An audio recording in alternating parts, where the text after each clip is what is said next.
కృష్ణా జిల్లా ఘంటసాలలో ఎడ్ల పోటీలు ఘనంగా జరుగుతున్నాయి. మరిన్ని వివరాలు మా ప్రతినిధి శ్రీనివాసరావు ప్రత్యక్ష ప్రసారం ద్వారా అందిస్తారు.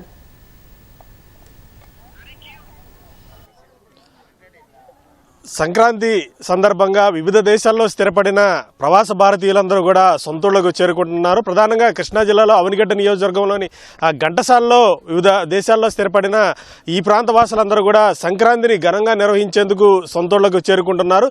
ఇప్పుడు ప్రస్తుతం మనతో ఎన్ఆర్ఐలు కొంతమంది ఉన్నారు, వారితో మాట్లాడదాం. సార్ చెప్పండి, ఎక్కడి నుంచి వచ్చారు, ఎప్పుడు వెళ్ళారు? అసలు నేను 1981లో అమెరికా పిహెచ్డి చేయడానికి విద్యార్థిగా వెళ్ళాను.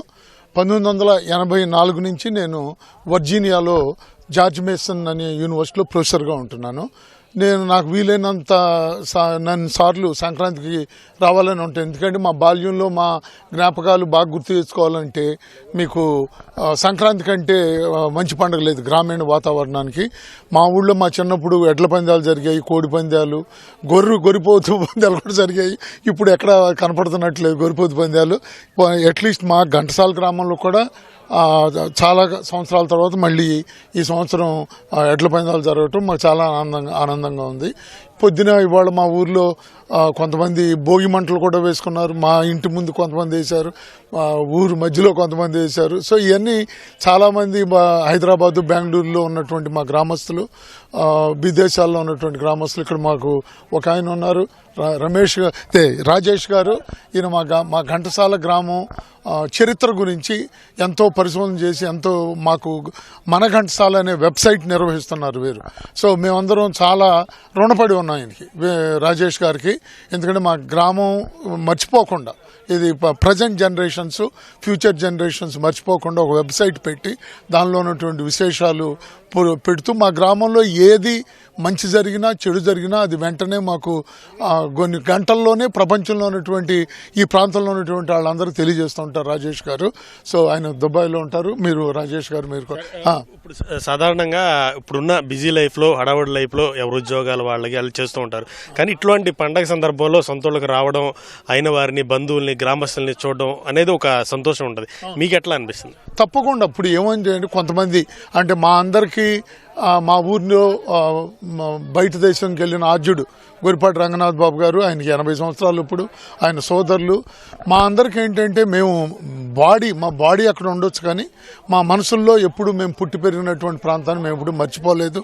అందుకనే మేము తరచుగా వస్తూ ఉంటాం. నేను సంవత్సరానికి 2-3 సార్లు వస్తూ ఉంటాను. మన ఊర్లు చూసుకుందామని. మా మాతృమూర్తి ఇంకా బతికి ఉన్నారు, ఆవిడని చూసుకుంటాం. తర్వాత బంధువులు, మిత్రులు అందరిని కలుసుకుంటాం కోసం తరచుగా వస్తూనే ఉంటాను. మీరు ఎక్కడ సార్ ఉండేది? నేనుండే దుబాయ్ అండి. నేను గత 15 ఏళ్ళుగా దుబాయ్లోనే స్థిరపడ్డాను. అక్కడ నాకు వ్యాపారవేత్తగానే స్థిరపడ్డాను. నేను ప్రతి సంక్రాంతికి తప్పకుండా మా ఊరు వస్తాం. సో ఘంటసాల అనగానే ఎప్పటి నుంచో ఎడ్ల పందాలకి, గొర్రె పందాలకి చాలా ఫేమస్ ఊరు అనమాట, చుట్టుపక్కల గ్రామాల్లో కూడా. ఆ సంస్కృతిని మర్చిపోకుండా ప్రతి సంవత్సరం గ్రామస్తులు, గ్రామ కమిటీ వాళ్ళు ఈ ఎడ్ల పందాలని ఎన్నో వ్యయ ప్రయాసాలు కోర్చి చాలా శ్రమపడి గత వారం రోజులుగా చాలా చక్కటి ఏర్పాట్లు చేశారు ఇక్కడ. సో మేము ఎక్కడున్నా కానీ, విదేశాల్లో ఎక్కడున్నా కానీ మా మనసంతా కూడా ఘంటసాలలోనే ఉంటుంది. ఇక్కడే పుట్టాం, ఇక్కడే పెరిగాం, ఇదే స్కూల్లో, హై స్కూల్లోనే చదువుకున్నాం. సో కాబట్టి ఎప్పుడు ఘంటసాల అన్నా కూడా మా మనసంతా ఇక్కడే ఉంటుంది. ముఖ్యంగా ఏంటంటే మా తర్వాత తరాలకి ఇవేమీ తెలియదు. ఎడ్ల పందాలంటే ఏంటి, కోళ్ళు అంటే ఏంటి, ఇవన్నీ తెలియదు. వాళ్ళంతా కూడా కంప్లీట్గా విదేశాల్లోనూ లేకపోతే నగర వాతావరణంలో పెరుగుతున్నారు. అలాంటి వారు అందరినీ సంవత్సరానికి ఒకసారి మా పిల్లలందరినీ ఇక్కడ తీసుకొచ్చి ఇక్కడున్న మన సంస్కృతి, మన ఊరు, మనం ఎక్కడి నుంచి వచ్చామని మన మూలాలు చెప్పడానికి సంక్రాంతి అనేది ఒక చక్కటి వేదిక. సో కాబట్టి ప్రతి సంవత్సరం సంక్రాంతి అనేది మర్చిపోకుండా అందరం కుటుంబాలతో వస్తాం ఇక్కడికి. అలాగే మిత్రులంతా కూడా, మాతో పాటు చదువుకున్న మిత్రులంతా కూడా ఎక్కడెక్కడో స్థిరపడ్డారు, చదువుకున్న వాళ్ళందరూ కూడా సంవత్సరానికి ఒక్కసారి ఈ ఊరు వచ్చి ఇది కలుసుకోవడానికి. సంక్రాంతి అనేది చాలా పెద్ద పండుగ. ముఖ్యంగా ఘంటసాల గ్రామం ఈ సంక్రాంతి పండుగలకి చాలా ఫేమస్. చుట్టుపక్కల చిన్న గ్రామాల వాళ్ళు కానీ ఎవరైనా కానీ ఘంటసాల వచ్చి వేడుకలో పాల్గొంటారు. ఈరోజు ఉదయం భోగి మంటలతో ఈ సంక్రాంతి సంబరాలు ప్రారంభమయ్యాయి.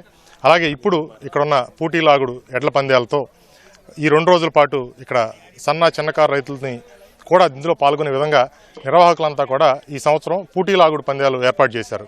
ముఖ్యంగా ఏంటంటే బండలాగుడు పందాలు అనేవి కొంచెం పెద్ద రైతులకి కొంచెం కాస్ట్లీ ఎఫైర్. అలా కాకుండా ఈ సంవత్సరం మన వాళ్ళందరికీ, చిన్న రైతులకి, ఎడ్ల పోషకులందరికీ కూడా అందుబాటులో ఉండాలని చెప్పి కమిటీ నిర్వాహకులు శ్రీ బండి పరాప్తరావు గారు, అయినపూడి భానుప్రకాష్ గారు, గొరిపాటి శ్రీనివాస్ గారు, ఇతర దోనేపూడి రవిశంకర్ గారు వీళ్ళందరూ కూడా ఇక్కడ గత వారం రోజులుగా రాత్రింబవళ్ళు కష్టపడి ఈ ఏర్పాట్లు ఇంత అందంగా తీర్చిదిద్దారు. మేము జస్ట్ వచ్చి చూస్తాం, ఆనందిస్తాం, వెళ్ళిపోతాం. కానీ అంతిమంగా ఈ గ్రామంలో ఉండేవాళ్లే ఈ సంస్కృతిని, ఈ సాంప్రదాయాలని మా తర్వాత తరాలకు చేర్చే విధంగా కష్టపడుతున్నారు. ముఖ్యంగా మా గ్రామస్తులందరికీ నా హృదయపూర్వక కృతజ్ఞతలు. మొత్తం సంక్రాంతి పండుగను తమ సొంత గ్రామంలో జరుపుకునేందుకు ఎన్ఆర్ఐలు స్వగ్రామాలకు క్యూ కడుతున్న నేపథ్యంలో పల్లెల్లో సందడి వాతావరణం నెలకొంది. సంవత్సరం మొత్తం కూడా ఇతర దేశాల్లో ఉండి పండుగను కుటుంబ సభ్యుల మధ్య, బంధువుల మధ్య, గ్రామస్తుల మధ్య జరుపుకునేందుకు వారందరూ కూడా గ్రామాలకు చేరడంతో గ్రామాల్లో కొంత సందడి వాతావరణం అయితే నెలకొందని చెప్పుకోవచ్చు. ఓవరాల్గా కృష్ణా జిల్లాలో ఉన్న ఎన్ఆర్ఐలు మొత్తం కూడా చాలా వరకు కూడా దాదాపు 80% మంది కూడా స్వగ్రామాలకు చేరుకొని సంక్రాంతి సంబరాల్లో పాల్గొంటున్న పరిస్థితి నెలకొంది. ధన్యవాదాలు శ్రీనివాసరావు. విజయవాడ శివారు రామవరపాడులో కోడి పందాలు జోరుగా సాగుతున్నాయి. మరిన్ని వివరాలు మా ప్రతినిధి ధనుంజయ్ ప్రత్యక్ష ప్రసారం ద్వారా అందిస్తారు. Thank you. రెండు తెలుగు రాష్ట్రాల్లో కూడా సంక్రాంతి సంబరాలు అంబరా నడుతున్నాయని చెప్పాలి.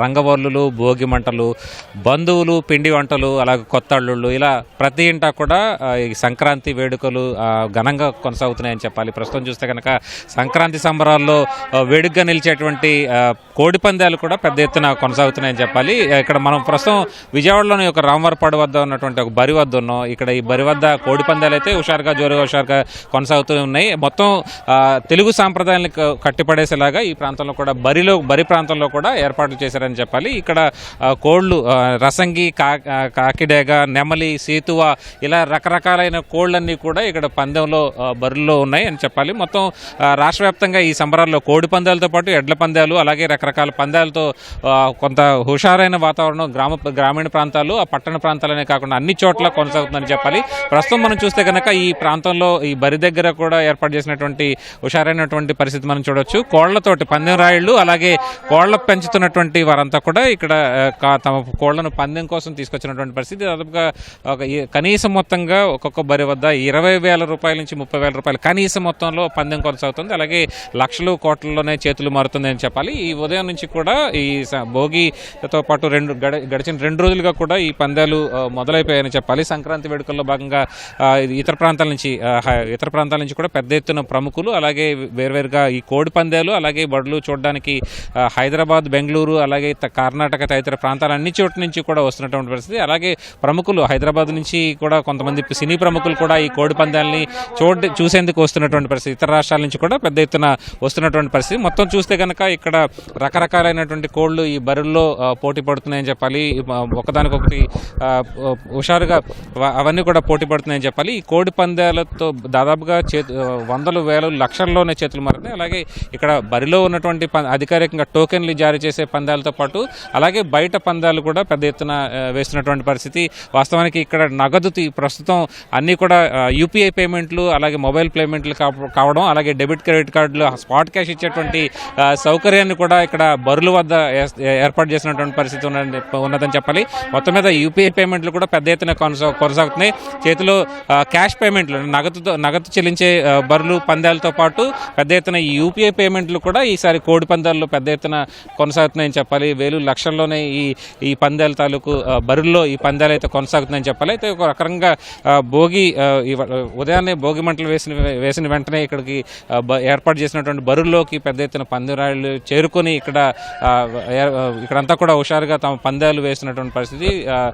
ఒక రకంగా వేలు, లక్షలు, కోట్ల రూపాయల్లో రాష్ట్ర వ్యాప్తంగా ఈ పందాలు కొనసాగుతున్నాయని చెప్పాలి. మొత్తం అయితే చూస్తే కనుక రాష్ట్ర వ్యాప్తంగా ఇటు రెండు తెలుగు రాష్ట్రాల్లో కూడా ఈ సంక్రాంతి సంబరాలు అంబరన్నాయంటేనే చెప్పాలి. ప్రస్తుతం రామవరపాడు వద్ద, విజయవాడలోని రామవరపాడు వద్ద ఉన్నటువంటి తాజా పరిస్థితి ఇది. కెమెరా పర్సన్ సోమేష్తో కలిసి Dhanunjay, ETV news, Vijayawada, water studio.